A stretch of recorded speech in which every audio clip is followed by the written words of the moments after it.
Nós está aqui mesmo na Aruba Bank sa sucursal aqui na Hato. Kami na tomando lugar um acontecimento. Então, junto com Etzelin Ler Semeler, que conta-nos o que está sucedendo aqui mesmo na sucursal de Hato. Etzelin, feliz noite. Conta-nos pouco de acontecimento que está tomando lugar aqui mesmo na sucursal. Feliz noite, Andrew. Si maneira nos tursa, nos tempo ng a cambia, nos Aruba Bank ta sigue hasi su esfuerzo para por brindar nos clientes ng serviço superior na cada ponto de contacto. E awe pensei ta grande dia também para nós.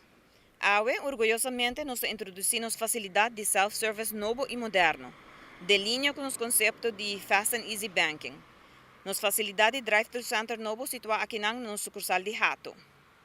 E facilidade aqui está para simbolicamente para crescimento e desenvolvimento de mundo dinâmico que nós está vivendo. Mas que claro, Etzelin, Aruba e mundo inteiro de uma pandemia ou apenas nós estamos saindo fora de uma pandemia no momento aqui. Qual meta Aruba Bank atrai o projeto aqui? Nós tursa mundo inteiro e Aruba também naturalmente. Nós passador de pandemia durante de ano 2020, qual abin com o reto não. E segura Aruba Bank ta quer depositar sua confiança também nos clientes não. E também o povo de Aruba para nos prosseguir e recuperar a economia local. O projeto aqui, Aruba Bank ta quer de recuperação de nossa economia. Pois mesmo confiança aqui, nós está seguir desenvolver e inovar. Nós está e sigue introduzir serviços que ta combina clientes e comunidade inteira. Seguro Etzelin, aqui não te promete drive-thru de Aruba Bank, o conceito aqui acaba de conhecer. Conta-nos pouco de conceito aqui. Sim, é verdade, Andrew.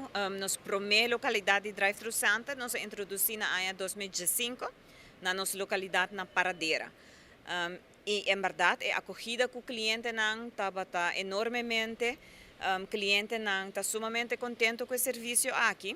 E pensei também motivo que nós estamos introduzindo nos de duas localidades aqui na Hato.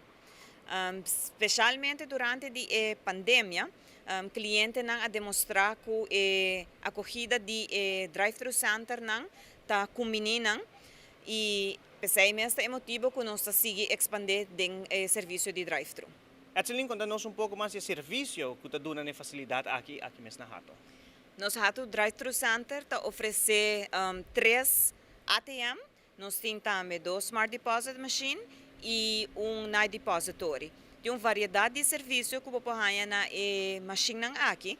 Por exemplo, nos ATMs oferece cliente a opção para por cambiar PIN, cliente por lanta placa, cliente por print também mini statement, na nos facilidade na Smart Deposit Machine, cliente por depositar cash, of say a florin of dollars, tem suma de 10.000 florin por dia. E nos Night Depository que oferece serviço para os clientes comercial. Seguro, Etzelin, para conclusão, palavra de invitação no cliente de Aruba Bank para visitar a facilidade aqui. Me invita o povo inteiro e todos os clientes de Aruba Bank para visitar nos drive-thru center aqui na Hato para admirar também nos bonita facilidade e fazer uso de nos serviço.